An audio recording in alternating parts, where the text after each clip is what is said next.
para muchos hermanos quizás ya muy buenas noches. Hoy es un día muy especial para la Federación Teosófica Interamericana. Vamos a recibir a una hermana muy querida que nos ha traído, mejor dicho, en oportunidades, temas sumamente interesantes para nuestro trabajo. Ese trabajo de estudiar, investigar y observar. Es la hermana Giselle Pujal. Pero vamos a presentarla como ella se merece después de haber escuchado la invocación por nuestro querido hermano José Álvarez. Adelante, José, con la invocación. Gracias. Centrémonos con la columna vertebral derecha, los pies sobre el piso. Hagamos 2 inspiraciones lentas y profundas. Y los que quieran pueden mentalmente repetir después de mí cada frase. Oh vida oculta que vibras en cada átomo. Oh luz oculta que brillas en cada criatura. Oh amor oculto que todo lo abarcas en la unidad. Que cada ser que se sienta uno contigo, sepa que por lo tanto es también uno con todos los demás. Paz, paz, paz para todos los seres. Muchas gracias, José, por tu buena voluntad. Nuestra hermana Grisel Pujal, como la conocemos, eh, acaba de recibir una iniciación de sus maestros en India. Y su nombre en, en este proceso que ella está recibiendo es Kunti Devi. La hermana Giselle Pujal es miembro de la Sociedad Teosófica desde el 1987. Toda su vida profesional la hizo como profesora universitaria de filosofía y de esta posición está ya jubilada. Hoy la hermana Giselle, como cariñosamente ahora le vamos a llamar Devi, nos trae un tema sumamente especial y el cual conoce bastante porque su esposo fue un gran pintor y conoce mucho de arte. Entonces, el camino que se cruza, arte y espiritualidad. Hoy la hermana Gutideva, vamos a llamarle como ella quiere que le llame, va a desarrollar este tema y sé que lo vamos a disfrutar porque es una persona que sabe de este tema. En este momento los micrófonos son suyos. Adelante, hermana. Gracias. Bueno, No sé si dije para, tu nombre bien, pero bueno, sí, sí, Gunti, traté. Gunti, Gunti. Bueno, Gunti ah, es está el bien. nombre de un río sagrado de los Himalayas, que es congruente con el Ganges. Y mi maestro pues me dio ese nombre con mi iniciación. Bueno, saludos a todos. Eh, Gusto de estar con ustedes de nuevo. ¿Mm? Am, el tema que traigo hoy, como dijo Magali, es un tema que me toca muy de cerca, porque tanto para quien fue mi esposo como para mí, estos dos aspectos eran importantes en nuestra vida, tanto el camino de espiritual como el arte. En el caso mío, como acercamiento crítico, en el caso de él, como ella mencionó, como artista. Entonces, el título es Caminos que se cruzan, arte y espiritualidad. Yo voy a presentar esto quizás desde el punto de vista de la Advaita Vedanta, como ya ustedes saben, que he tocado ese tema en varias ocasiones anteriormente. Estoy tocando ese tema desde ese punto de vista y que quiero incluir a mí me gusta hablar desde la experiencia personal. Hay mucho de experiencia personal en lo que voy a explicar, aunque de momento el slide se vea muy teórico, pero realmente a mí me gusta hablar desde mi experiencia, lo que yo he experimentado con ambos caminos, tanto la espiritualidad con el arte y cómo se han cruzado en mi caso particular. Entonces, bueno, tengo una serie de obras que voy a presentar paralelo a lo que voy a explicar y son artistas que trabajan esta línea del arte y la espiritualidad. O sea, su inquietud espiritual, su camino espiritual se refleja en su arte. Y aquí tenemos la primera es esta imagen de The Light of the Maze, la luz ¿cómo se dice? Maze en español, ahora se me olvidó. Bueno, la luz en el maze.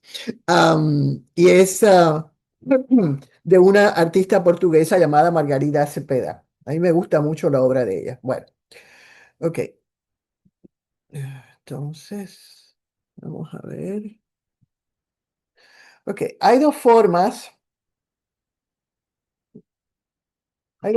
hay dos formas de acercarnos, en el caso, vaya, tal como yo lo veo, ¿no? Hay dos formas de acercamiento a estas dos caminos, que a mi manera de ver, como le dije antes, se cruzan. El primero es desde la perspectiva del arte y de allí dilucidar una expresión marcada con un sentido espiritual. O sea, esa es una manera de verlo, ¿no? Quizás la más asequible y la que puede que ustedes estén más familiarizados.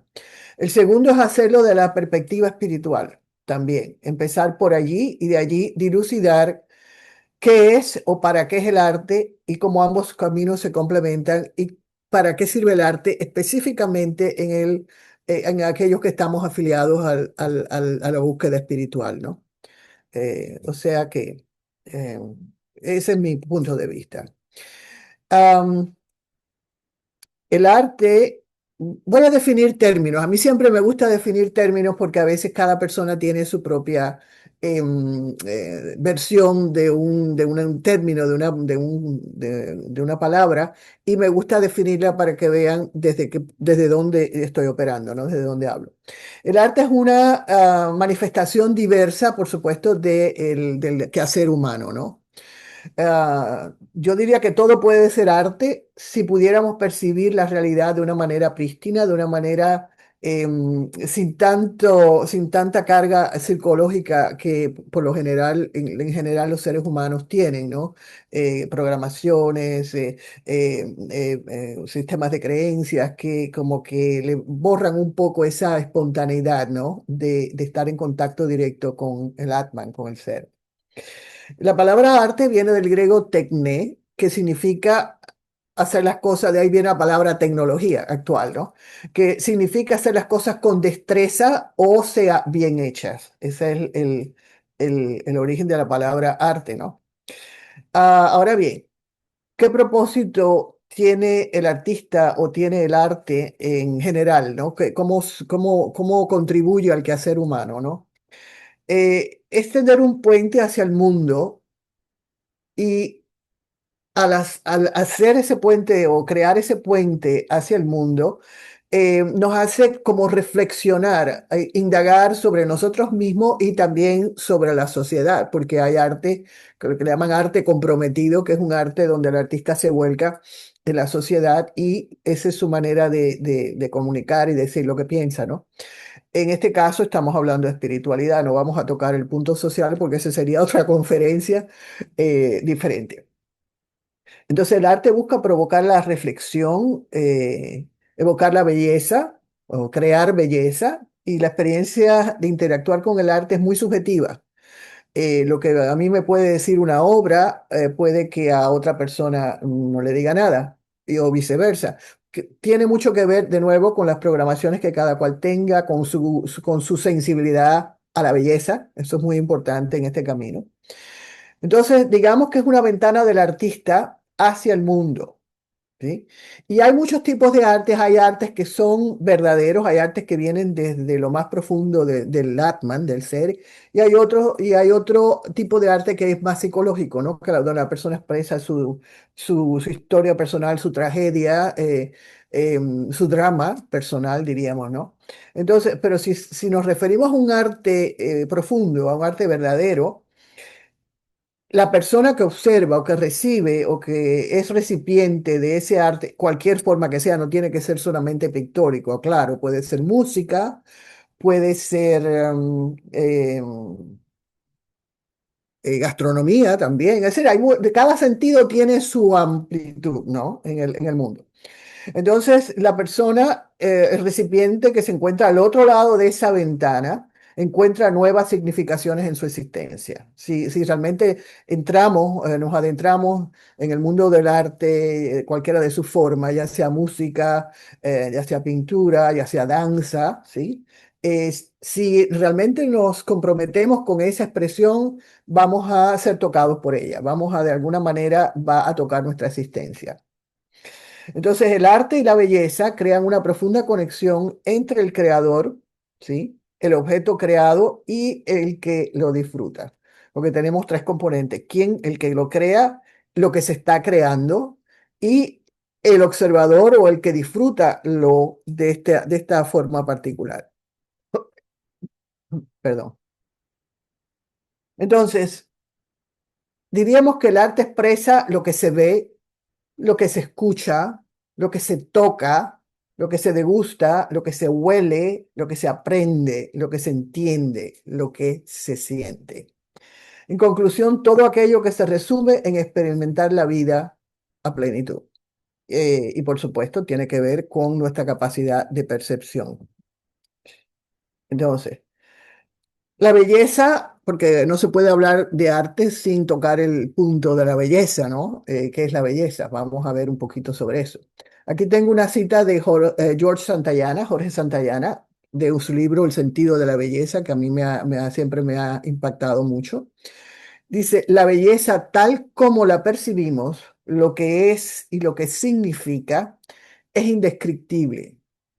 Y cuando hablamos de esta, dejamos de experimentarla. O sea, vamos a tomar, por ejemplo, la naturaleza, ¿no? De momento. Ustedes van a un lugar que les gusta, ya sea una playa, una montaña, un bosque, y hay un momento en que ese discurso que tenemos siempre andando de la mente, de momento se detiene, y hay como una entrega entre la belleza de la naturaleza y lo que uno está percibiendo de ella. Entonces, si queremos hablarlo y si queremos explicarlo, perdemos ese momento. Eso es lo que él está tratando de decir, ¿no? Que este sentido de la belleza, este sentido del arte es para ser experimentado, para internalizarlo, no para verbalizarlo. Cuando tratamos de explicar, se nos va. Es como tratar de explicar un gusto, por ejemplo, o un olor. ¿Quién explica a qué huele una rosa? Es imposible, hay que olerla. A eso un poco es lo que se refiere Santayana. El arte es la respuesta de los humanos al bien, a la verdad y a la belleza. Tal y como aparece en el Natya Shastra y el Saraswati Bandhana en los textos sagrados de la India, le llaman Satyam Shivam Sundaram. ¿Ok? La verdad, la belleza, la verdad, el bien y la belleza. Estas obras que acabo de mencionar reflejan una conexión cultural profunda entre el arte y la espiritualidad y el conocimiento, es decir, arte, espiritualidad y conocimiento, todo eso va junto en la tradición de la India y ellos han sido de las grandes culturas antiguas que han indagado mucho en esta relación entre estos aspectos, ¿no? La verdad, el bien y la belleza. A ver, la espiritualidad implica, ya hablamos del arte, ahora vamos a hablar de la espiritualidad, ¿no? A definir un poco a grandes rasgos qué cosa es, porque ya les dije, cada persona se acerca a esto de una manera distinta, pero la espiritualidad implica una búsqueda sincera para comprender la conexión con algo superior a uno mismo. Yo creo que esa es la base fundamental de de toda la búsqueda que por cualquier camino emprende un ser humano, ¿no? Vamos buscando una conexión, ampliar nuestra conexión, asumirla, ¿no? Con algo que nos trasciende. Frecuentemente abarca reflexiones sobre el significado de la vida, por supuesto, la existencia y nuestro lugar en el universo. Esas son preguntas filosóficas básicas, pero filosóficas de verdadera filosofía, no de ideologías, ¿no? No de respuestas sociales a un problema. Estoy hablando de cuando uno cierra los ojos y se pregunta, eso, ¿qué hago aquí? ¿A qué respondo? ¿Por qué estoy aquí? Esas son preguntas básicas filosóficas de verdadera filosofía, ¿no? La espiritualidad suele implicar un viaje de descubrimiento de nuestra identidad y un desarrollo personal centrado en la paz interior y la conciencia de sí. Am, por lo general, cuando emprendemos estos caminos, vamos a la búsqueda de saber qué somos o quiénes somos, y cuál es nuestro lugar en el universo. Por lo general, las personas se involucran en prácticas espirituales para encontrar soluciones, por lo general psicológicas indeseables, ¿no?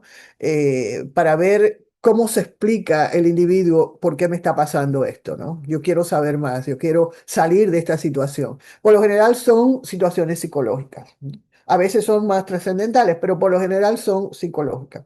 Y posteriormente pasamos a indagar en el significado y propósito de nuestras vidas y explorar nuestro papel que hacemos aquí en el mundo. Entonces, llegamos al camino espiritual buscando respuestas a problemas psicológicos o a asuntos psicológicos que nos molestan, pero a medida que vamos avanzando, si somos sinceros en el camino, vamos a ver que vamos a pasar a otro nivel donde ya nos adentramos más en esta indagación, ¿no? Ahora, estas prácticas, a ver, esto sucede, por lo general cuando déjame echar un poquito para atrás. Em, Cuando hacemos esta búsqueda, empezamos esta búsqueda, por lo general empezamos con algún tipo de práctica, ¿no? Y estas prácticas pueden ser de naturaleza variopinta, ¿no? Ah, pueden incluir meditación, puede incluir oración, puede incluir reflexión, puede incluir rituales, puede incluir experimentación con psicotrópicos también, esa es la vía del chamán. O sea, todo lo que pueda ayudar al individuo a comprender, y a dilucidar su búsqueda espiritual, ¿sí? Las prácticas espirituales pueden ser muy individuales, ¿sí? Y varían considerablemente de una persona a otra y también de una tradición a otra. O sea, en qué tradición nos estamos incluyendo, ¿no? Estamos asociados. Eh, Hay personas que se afilian, el camino espiritual lo afilian con una religión en particular, pero no es fundamental, como ustedes saben muy bien, todos somos teósofos aquí, sabemos que hay muchas maneras de acercarnos a esa búsqueda de la verdad sin necesidad de estar afiliado específicamente a una religión. O sea, la espiritualidad yo diría, a grandes rasgos, que trasciende, ¿no? Esa búsqueda trasciende, el sentido particular de una religión. Entonces, esto, es un camino, abarca muchas creencias, muchas maneras de acercarnos a esa trascendencia que todos estamos buscando, ¿no? En general, la espiritualidad consiste en la búsqueda de una comprensión o devoción más profunda que pueda contribuir a la plenitud personal, y agregaría también, después de cierto punto, no solamente a la personal, sino también a la colectiva. Porque aquí todos estamos familiarizados dentro de la tradición teosófica, en el servicio. Hay mucho énfasis en el servicio, que es una etapa donde no solamente estamos preocupados por nuestra plenitud personal, sino también cómo ayudar al otro, cómo ayudar al otro individuo a esclarecer, su búsqueda, ¿no? Entonces, existen varios caminos para el buscador, ¿no? Vamos a hablar un poquito de eso. Estamos familiarizados con el camino del conocimiento, por supuesto, el Gyan Yoga. Estamos familiarizados con el camino devocional, que es el Bhakti Yoga en la tradición de la India, y el camino del servicio, que es el Karma Yoga. ¿Sí? Esos tres caminos están son bastante conocidos. Pero existe otro camino del que se habla muy poco y es el camino del artista, el arte como camino espiritual. ¿Ok?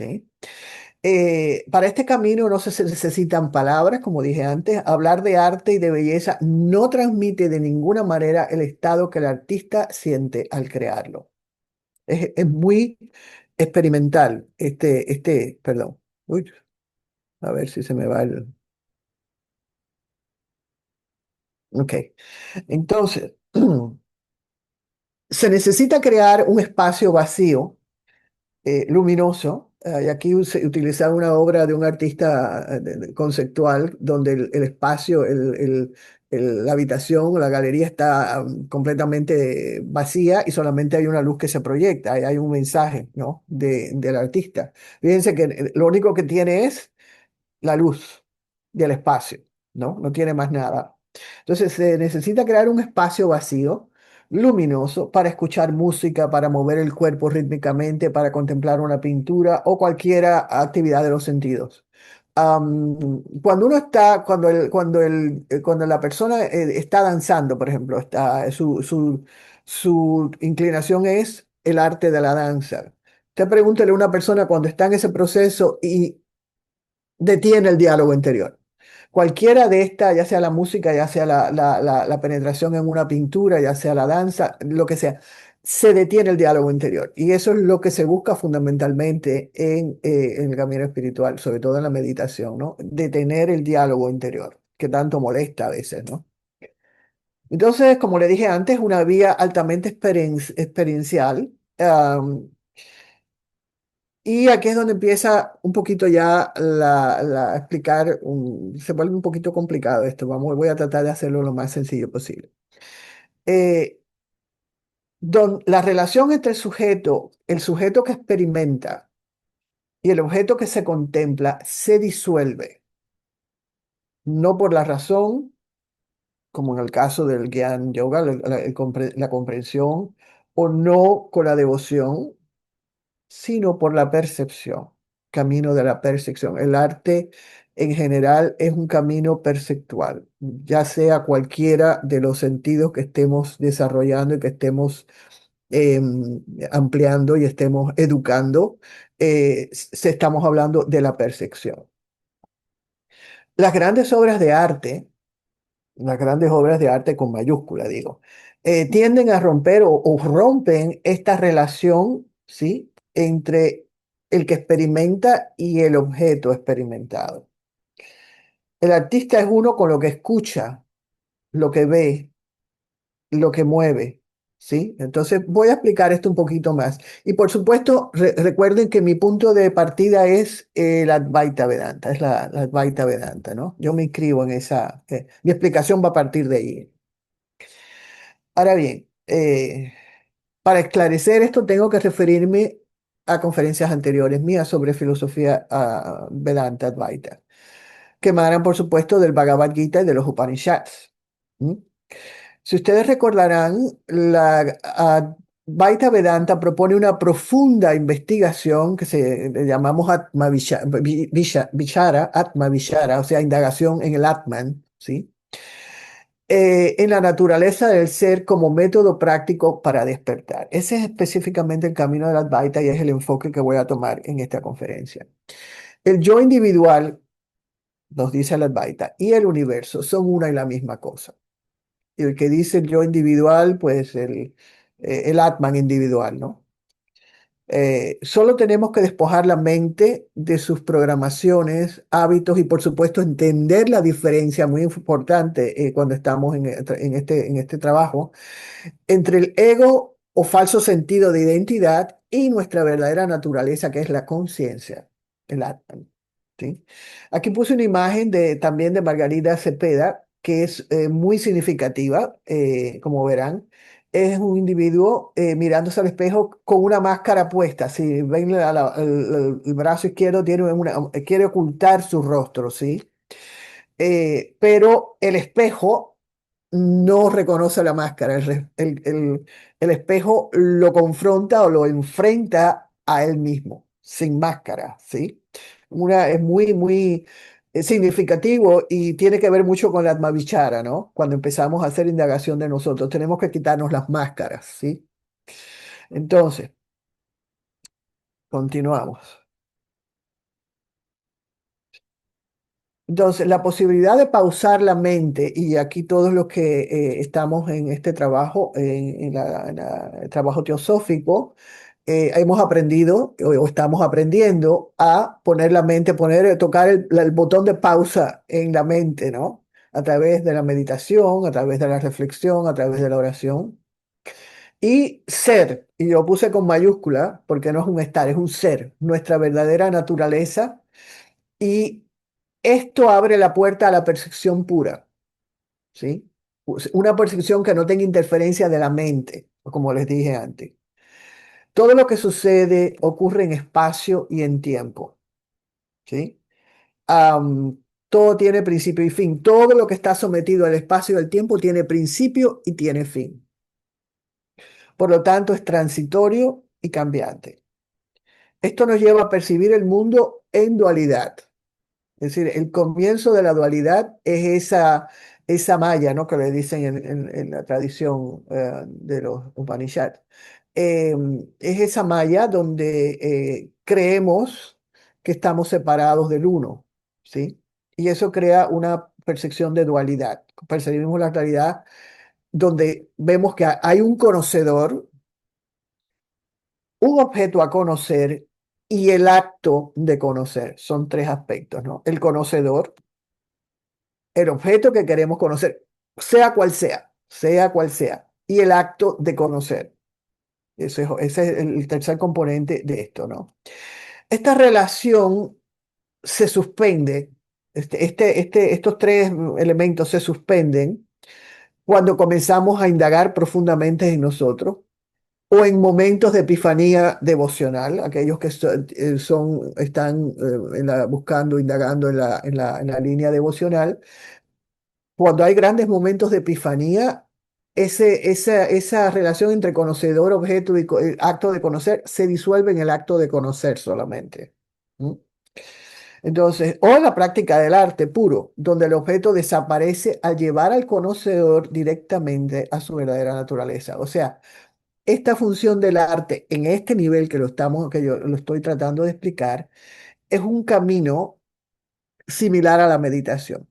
Y al final de esta presentación voy a citar, perdón, tres testimonios de artistas que trabajan esta línea y cómo ellos experimentan este proceso de cómo el conocedor, ¿sí? Desaparece, se disuelve en su identidad, en su verdadera naturaleza, que es la conciencia, más allá de la mente. Espero estar explicando esto bien porque no es fácil. Ok, generalmente un pensamiento lleva al pensador hacia el objeto que piensa. Por ejemplo, si ustedes están pensando, a ver, por ejemplo, ustedes están pensando en cenar esta noche y tienen en la mente un plato determinado, ¿no? Ese pensamiento los va a llevar hacia el objeto de lo que quieren comer, por ejemplo, ¿sí? Van a ver, se lo van a imaginar y todo. Y así en cualquier aspecto, ¿no? Esto es un ejemplo solamente.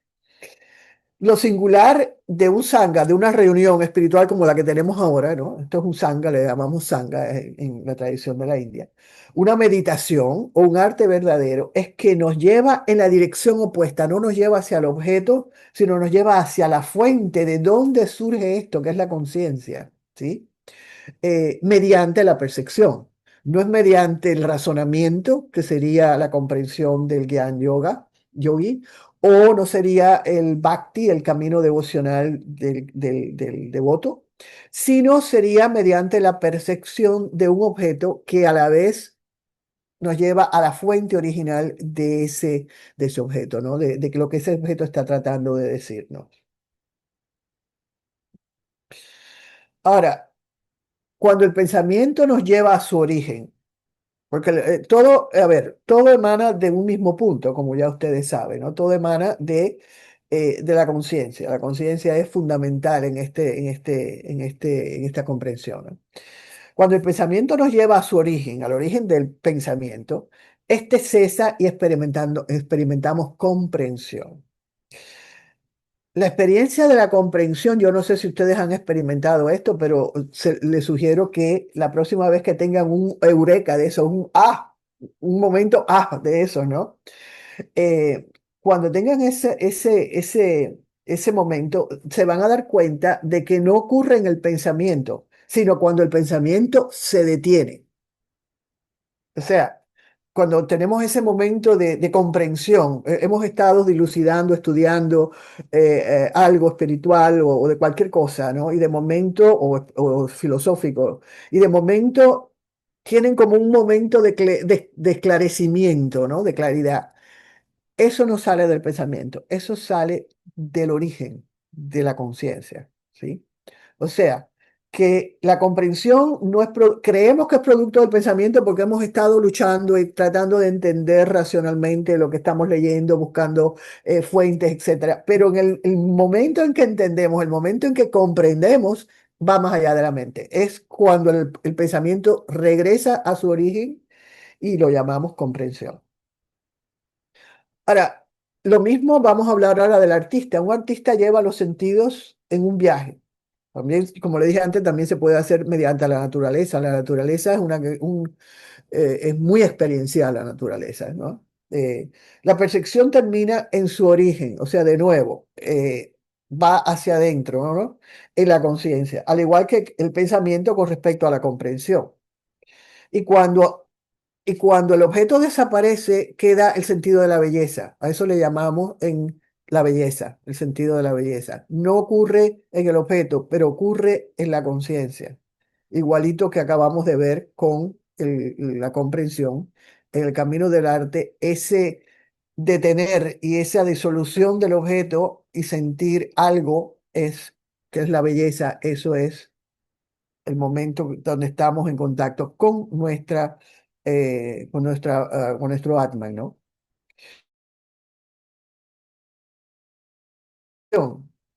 El objeto es un vínculo, es un camino, es un detonador, diríamos, ¿no? La belleza no reside en la percepción, sino en la disolución de la percepción en su origen. O sea, cuando esa percepción de la belleza, o esa percepción del objeto, perdón, se convierte en belleza, ya salimos de la percepción y ya estamos adentrándonos en el mundo de la conciencia. Y hoy en día hemos perdido este conocimiento y creemos que la belleza reside en el objeto. Todos pensamos que es un objeto bello, ¿no? Y disfrutamos, desde ese punto de vista, disfrutamos el objeto porque lo vemos como una fuente de placer, diríamos, ¿no?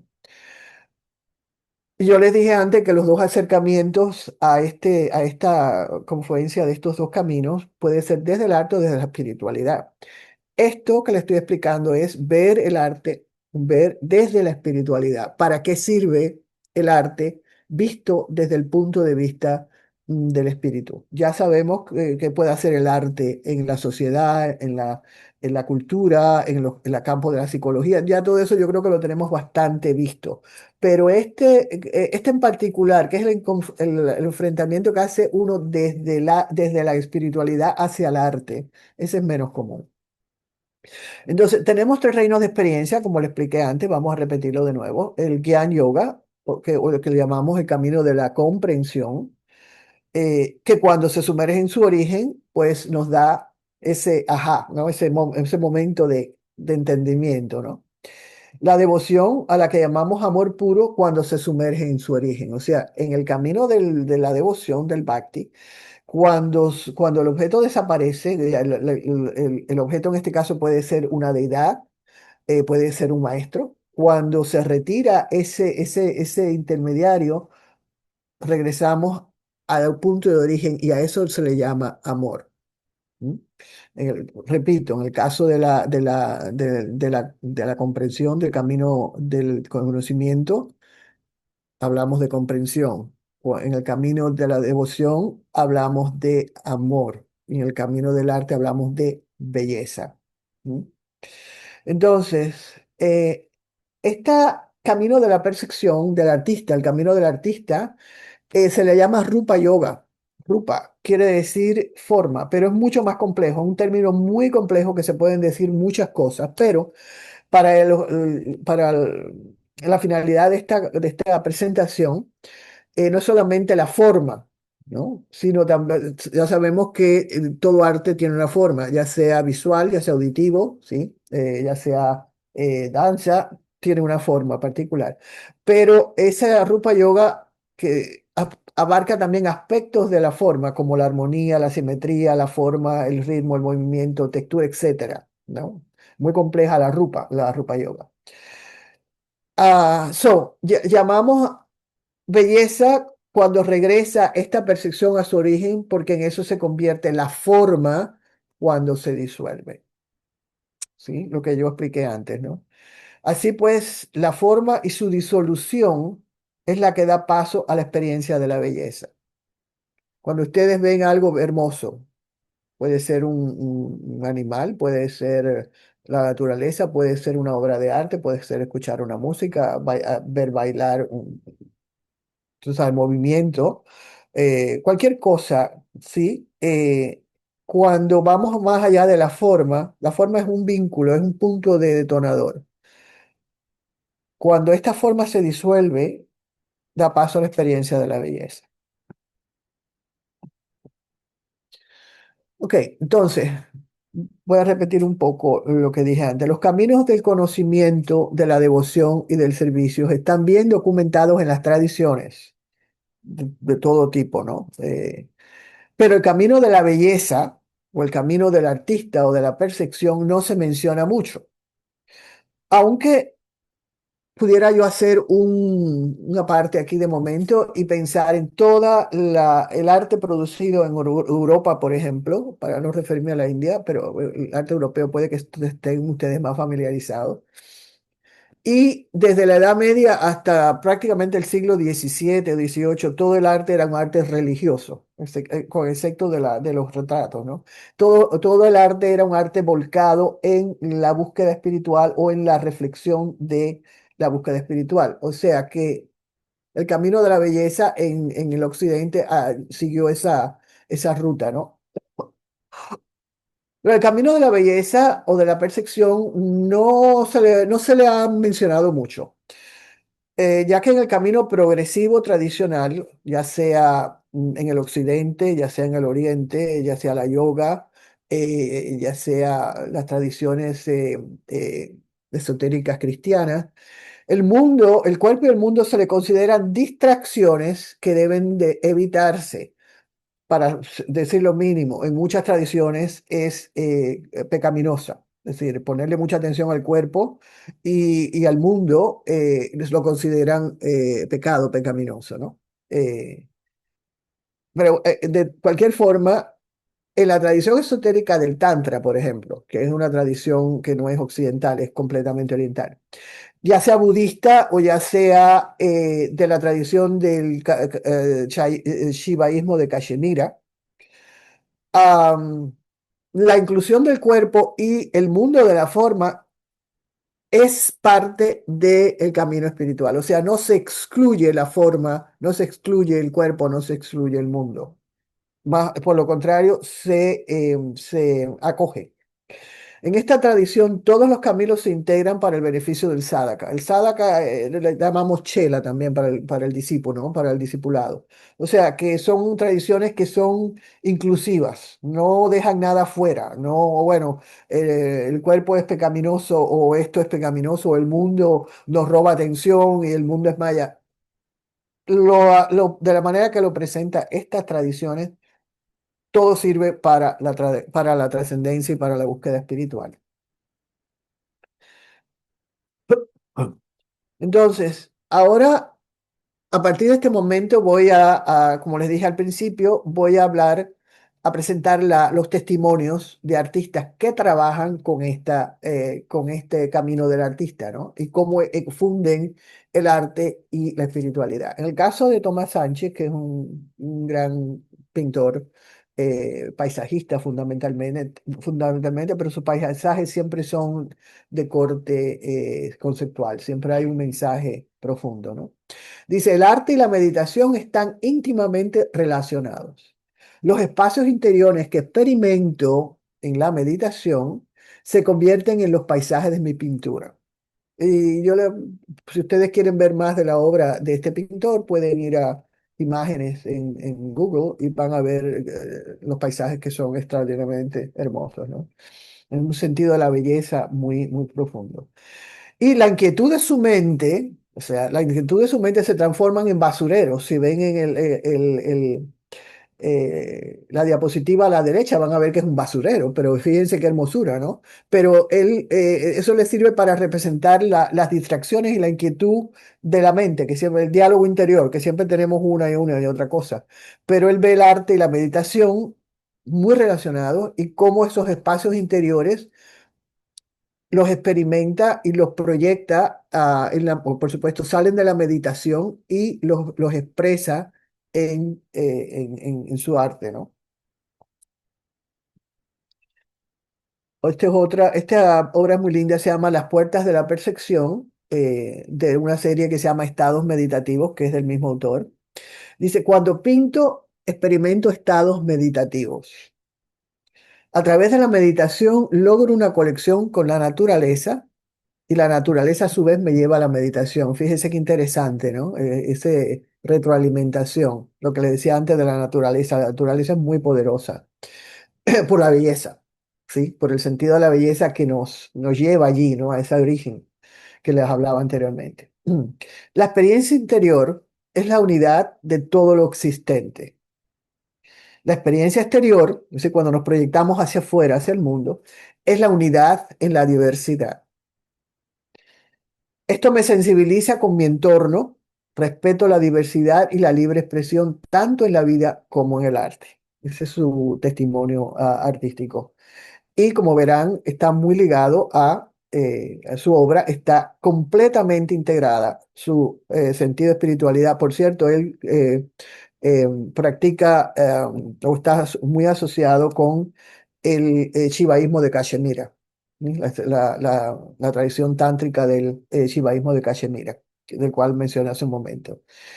Y como dice, el artista ha afirmado con frecuencia que su obra está directamente vinculada a la meditación y sus prácticas de esta escuela en particular.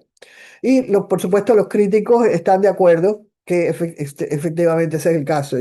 Críticos al fin se han puesto a investigar, ¿no? Esa es la labor del crítico, cómo lo que dice un artista se refleja en su obra, etcétera, ¿no? Entonces, en esta imagen que están mirando, van a ver que hay un hombre chiquitito. En las obras de él siempre van a ver el paisaje monumental, ¿no? Y siempre van a encontrar una figurita pequeña que es el hombre, es decir, la insignificancia del individuo frente a la monumentalidad de lo que nos trasciende, ¿no? En este caso, la naturaleza. Pero la naturaleza es parte de un todo mayor, como sabemos, ¿no? Y Margarita Cepeda, como se la mencioné antes, dice, mi pintura, este es testimonio de ella, habla de los humanos y para los humanos. Ella tiene un vínculo hacia el ser humano, ¿no? A buscar, a enseñarles algo. Un ser humano siempre está presente en cada una de mis obras. Es el hilo conductor que me conecta con todos. La dimensión simbólica de cada elemento de mis pinturas expresa un mensaje, como vieron la primera del laberinto, la luz en el laberinto, ya me acordé de la palabra, la luz en el laberinto, ¿no?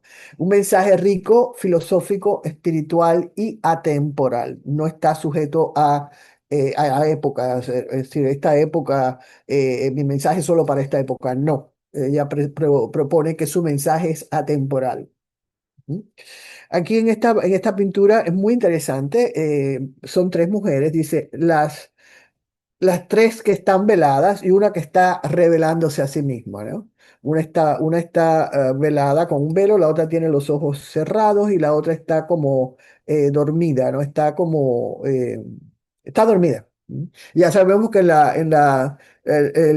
estar dormido es una metáfora que se usa mucho en el camino espiritual de no estar despierto. ¿vale? De no estar despierto a una realidad superior, ¿no? Pero hay una que está de espalda a las demás y que se está mirando un espejo, o sea, se está indagando, está tratando de descubrirse quién es, ¿no? Entonces yo creo que es un mensaje muy interesante y el hecho de que sean mujeres también es interesante, en mi opinión, porque ella trabaja mucho con el elemento femenino. Aquí está más claro, ¿no?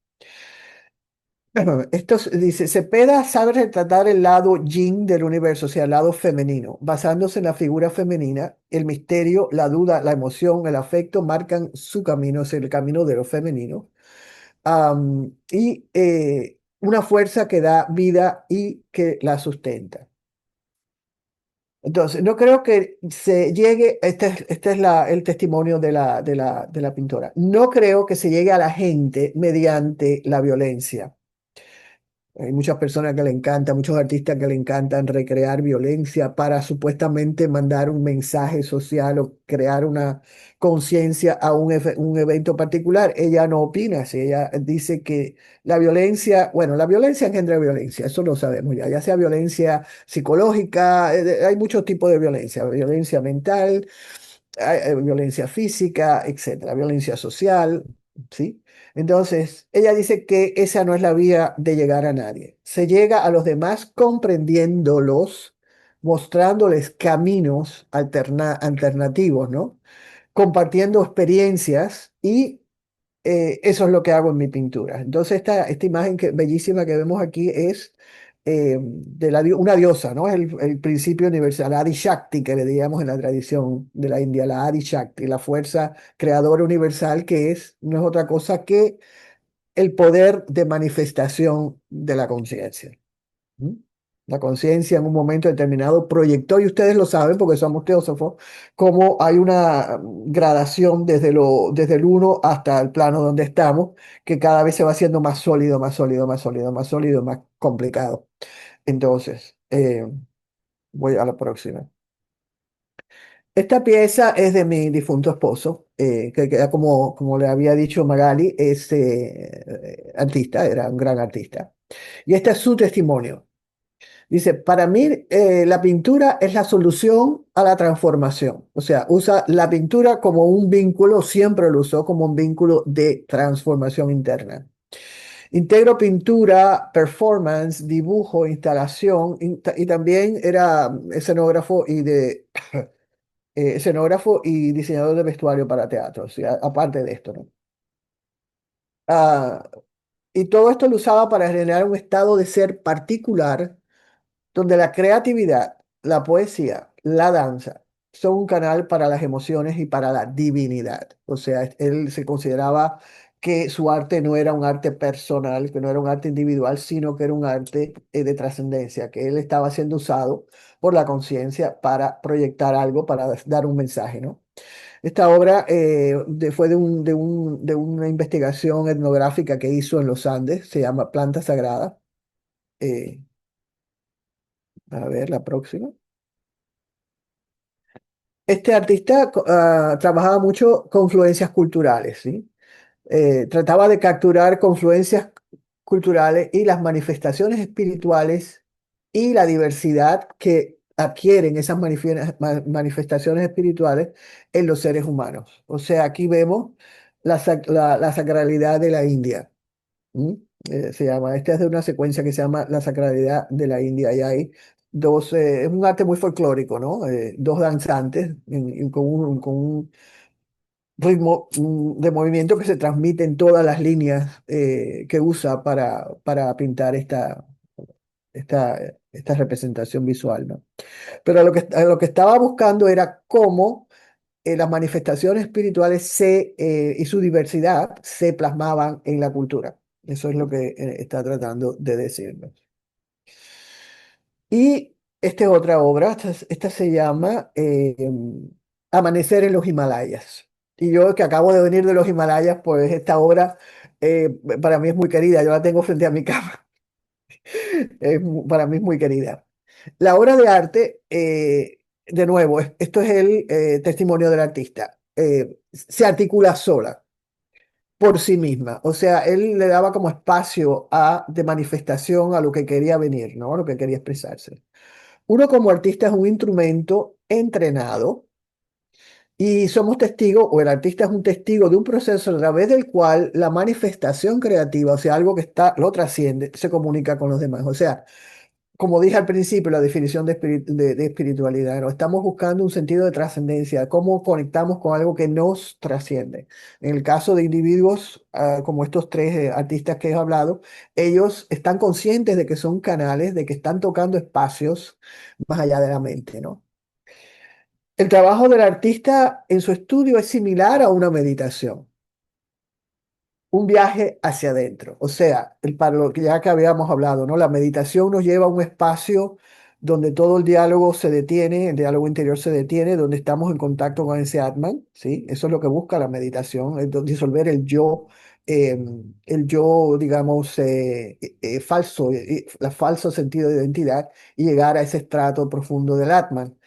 Y el arte para esta persona lo lleva al mismo lugar. O sea, de nuevo, lo que hablábamos al principio, cómo los objetos, la percepción, cuando regresa a su origen, nos aporta una unión con trascendental. Y eso es todo. No sé si fue un poquito largo, pero No, no fue largo, no fue largo. Creo que no.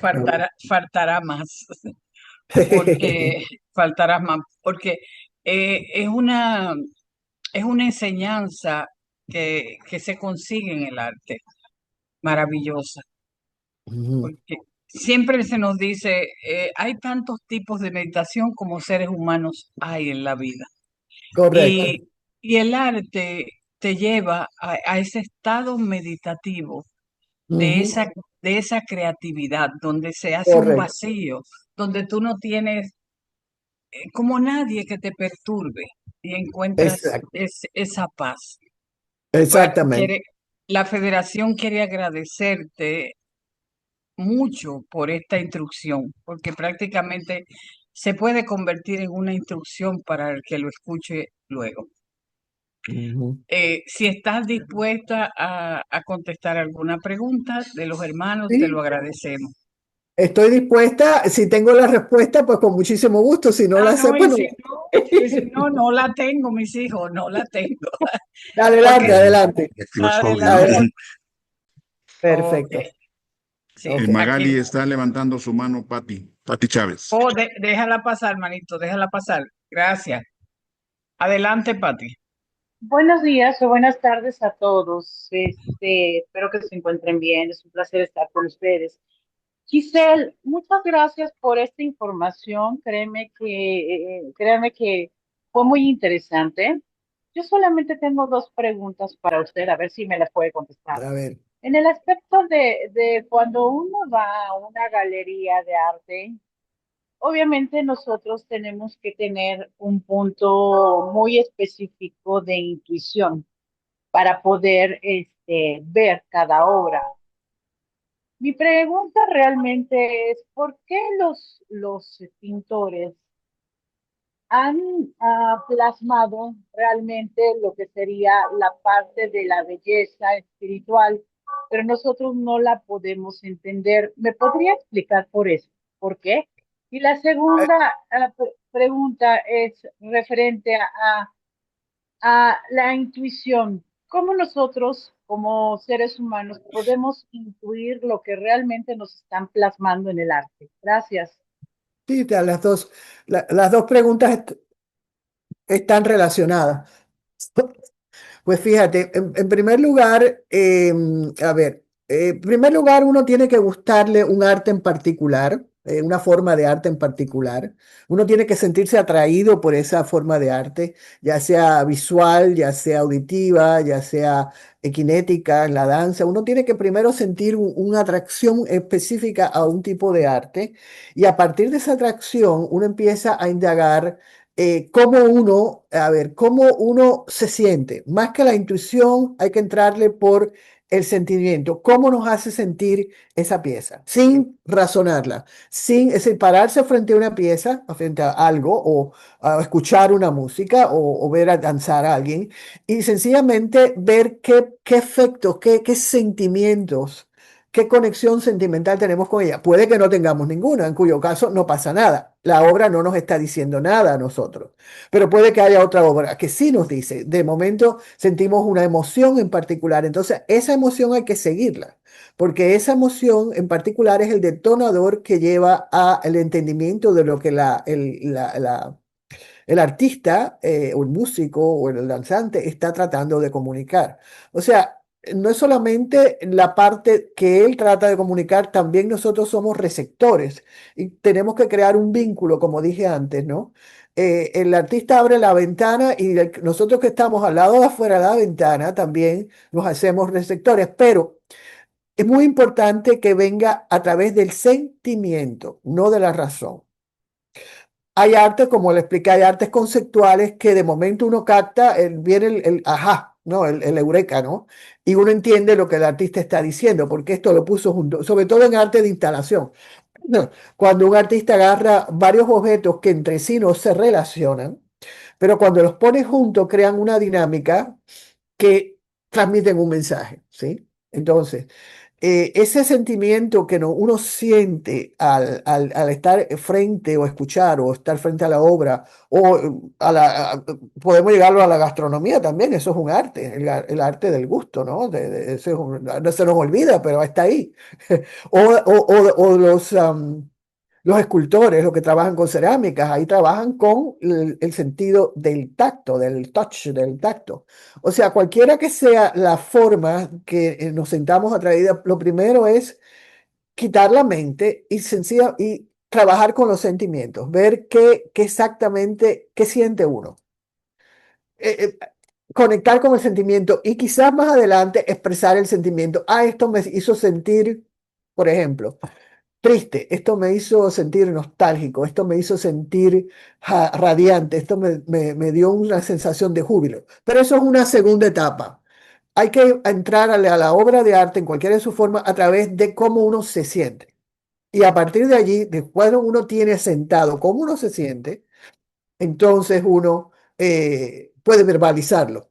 Nunca vamos a poder verbalizarlo de todo, pero hacemos un esfuerzo, ¿sí? Lo que le decíamos ahorita, lo que decía ahorita. ¿Cómo uno transmite a alguien el perfume de una flor si uno no la huele? Es muy difícil. Entonces, es una experiencia muy íntima, ¿sí? Eh, que tratamos de verbalizar después y la gente dice, bueno, sí, está bien, me lo estás explicando, pero no acabo de sentir el aroma, ¿no? Un poco eso. Espero haber contestado a tu pregunta. Entra siempre por el sentido por la emoción, por el sentimiento que produces. Toda obra produce un sentimiento, ¿sí? Algunas no nos dicen mucho, lo cual quiere decir que la dejamos allí donde está y seguimos caminando en la galería y vemos otra cosa. Pero cuando nos dice algo, ahí hay que ponerle atención al sentimiento. ¿Sí? Gracias. Muchas gracias. Gracias, hermana Patri, gracias, hermana, por contestarle. Es Hola, mi yo. Luca, es mi Luca. Hola, sí. Buenos días, hermanos y Buenos hermanas. Para días. mí es un gran placer siempre de escucharlos porque a la verdad que son inspiradoras estas pláticas y uno aprende cada día más y aquí lo hago. Qué hermoso, la felicito, Muchas gracias, muchas Grisel. gracias. Muy hermoso y qué lindo que juntó este topic de las artes en todos los sentidos. Yo sé que se enfatizó mucho en las pinturas, pero HPV era pintora también, aparte de que tocaba piano, o sea, y ella, cuando ella escribió La Doctrina Secreta, esos poemas, es que se dice poem en español, ella lo escribió Los proemios. proemios, ella los escribió poéticamente, porque ella dice que los poemas, al igual que también las artes, pero básicamente los poemas, ella dice que hay una magia porque nos elevan al sexto sentido de conciencia, a Correcto. nuestro buddhi, y por lo tanto, es la más alta expresión que podemos llevar. Entonces, pues como ella también, pues, conocía de música, una vez escuché que Mozart le preguntaron, ay, qué gran compositor era, y él dijo, no, yo no estoy, esto no es mío, yo le escucho de Exacto, las esferas, les escucho de las esferas, yo lo único que estoy es exactamente. como escribiéndolas de parte de las esferas. Y era Ex- así, porque es cierto. Entonces, otra cosa que me llama la atención también es que HPV escribió que nosotros en nuestra infancia aprendimos a cantar, escuchando a las aves.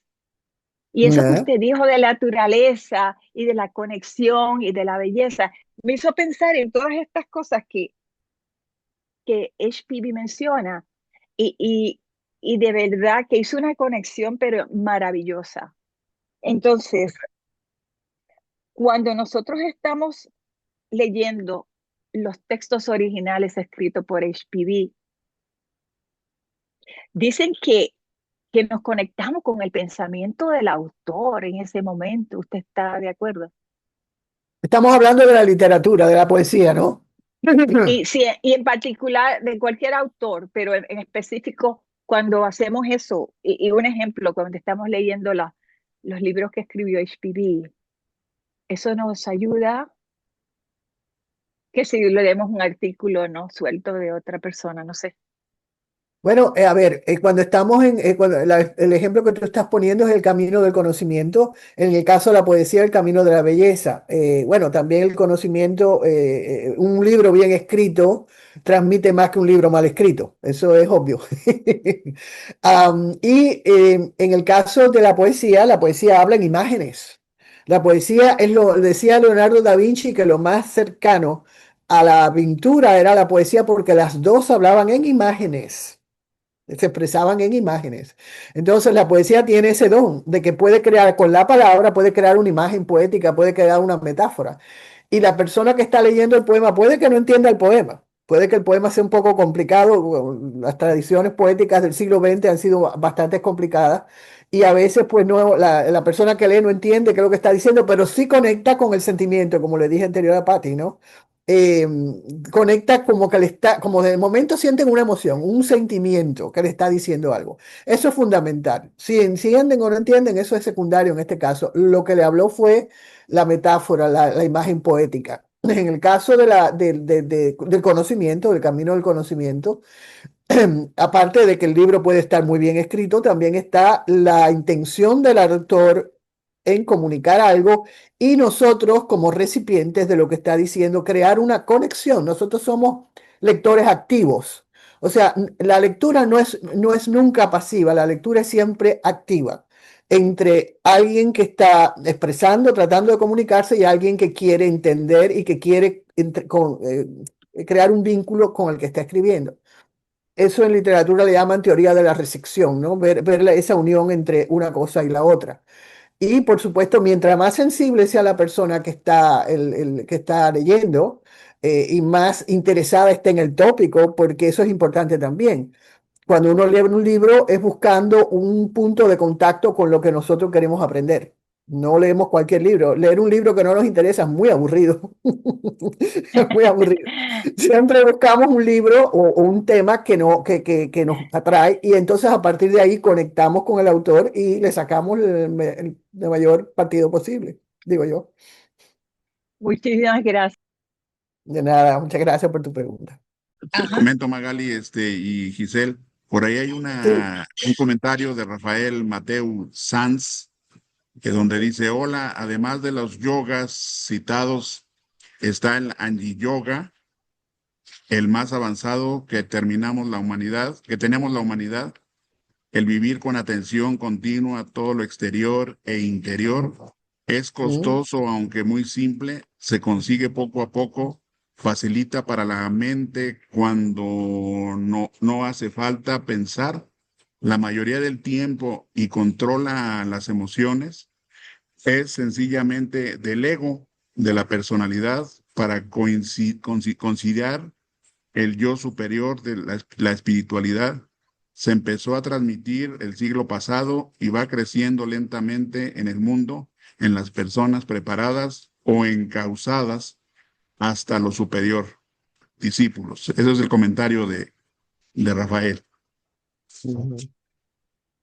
Yo ya diría que ese camino del awakening, ¿no? Del despertar, es un camino muy antiguo, es tan antiguo como los seres humanos. O sea, en la tradición de la India se le pueden echar 5.000 años para atrás tranquilamente y no pasa nada, ¿no? Sí, en las Himalayas, el maestro mío, da la casualidad, mi maestro espiritual es un Siddha yogi de los Himalayas, y uno de sus prácticas más importantes es el trabajo con el fuego, con el Agni Yoga, el trabajo con el fuego externo e interno. Entonces, el fuego ya se trabaje internamente como Kundalini, o ya se trabaja externamente como Havan. Busca de nuevo una purificación del individuo, ¿sí? Para poder estar consciente, como les dije antes, del falso yo, es el ego, porque siempre estamos identificados con eso, y eso crea mucha confusión, y nuestra verdadera naturaleza, que es la conciencia. Sí. Ok, hay otro comentario también de él, de Rafael Mateo, a ver si me escuchas. Lo que pasa es que hay mucho ruido aquí en el ambiente. Y te Dice, escuchamos, te los escuchamos. artistas del mundo han tenido diferentes fuentes de inspiración. Muchos de Mm, ellos reciben del plano astral, emocional. Es un arte ingenioso y a veces bello, pero no nos lleva a lo superior o espiritual. Cuando la inspiración es de planos más elevados, el mental superior o el búdico, entonces es más espiritual. Nos ujú, comunica aspectos profundos de la vida y nos eleva a ser más intuitivos y amorosos.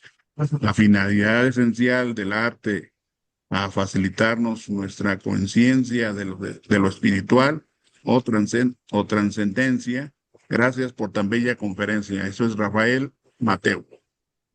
Muchas gracias, gracias a ti, gracias a ti.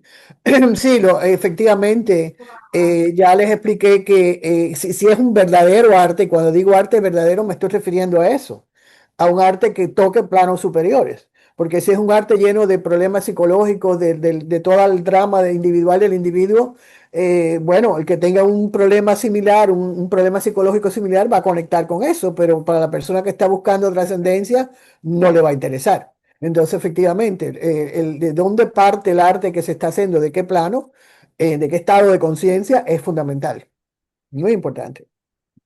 Y los Bueno, demás son saludos, Lourdes, felicidades, buen día, José Luis, que también hace rato por aquí estaba. ¿Quién más? Frank Rivas también, gracias, Giselle, por darnos nuevos conocimientos para conectarnos con el arte. Ujú. Muchísimas Adelante, gracias a Margarita. todos. bueno, hay Ah, una, gracias, hay uno, creo que, Chuy, que hay una manita con sí, nuestro hermano. Gabriel. Vamos a terminar con Gabriel, Gabriel. a ver, Gabriel. Gracias. Grisel, muchas gracias por tan hermosa exposición. Me De sale, nada. me sale una inquietud. La simbología la podemos ubicar como la pintura, o en qué campo la ubicamos, y por qué la simbología se nos ha perdido tanto para la interpretación del ser humano. Ujú. Cuando tú hablas de simbología, estás hablando de elementos culturales que transmiten un mensaje a una cultura en particular o universalmente. O sea, estás hablando de símbolos, la función del símbolo universal y su origen. De nuevo, el origen aquí de todo es la conciencia, ¿no? Y como hablábamos hace un momento, de planos superiores se emanan símbolos. Símbolos que tienen, cuando uno conecta con ese símbolo de nuevo, nos regresa a ese plano. O sea, lo fundamental del arte, ya sea, ya el arte utilice símbolos, como dice Margarita Cepeda, ya trabaja mucho con los símbolos, es de nuevo observar ese símbolo y que ese símbolo nos remita a nuestro ser interior. Eso es lo fundamental. Cualquier símbolo de poder tiene esa facultad. cualquiera. Ya sea en la tradición egipcia, ya sea en la tradición egipcia, desafortunadamente la cultura como era hace 5.000 años, pues ya no es la misma, ¿no? Ya sabemos eso, pero los símbolos persisten y si nos interesan esos símbolos podemos conectar con ellos. Los símbolos de la India están más vivos porque no ha habido ruptura la emanación del símbolo por los rishis y la presencia actual de la cultura. No ha habido rompimiento cultural. Entonces los símbolos están muy vivos y cuando uno conecta con un símbolo, es como que te levanta en peso, diríamos, ¿no? Te levanta en peso. Sí, muy importante, muy importante. Si está hecho con gracia, pues el símbolo se convierte en un objeto de arte también, en un transmisor de la belleza. Efectivamente, porque hay conocimiento codificado. El símbolo es un conocimiento codificado. Y el que sepa decodificar, pues tiene acceso a ese plano, ¿no? ¿Sí? Gracias, Grisel. ¿Ya?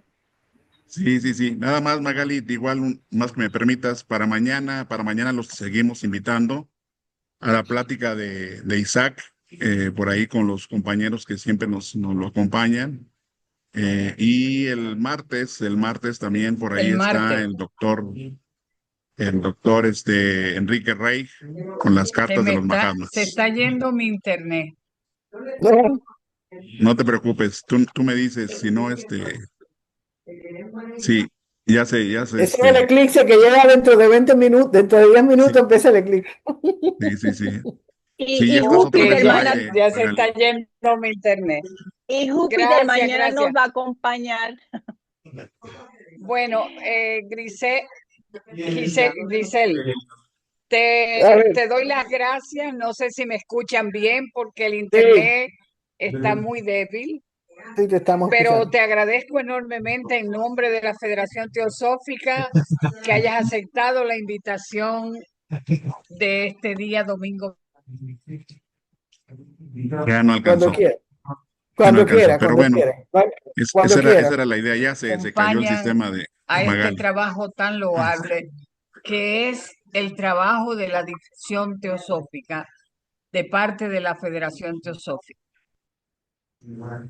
Cuando quieran, a su disposición, al servicio.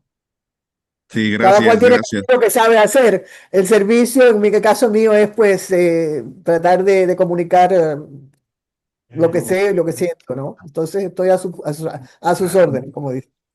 Gracias, gracias a todos. Gracias. Gracias a Bueno, todos por El acompañarnos. año que namaste. viene nos vemos, Grisel. El año que ¿Cómo? viene te veo nuevamente Ok, aquí ok, por este canal.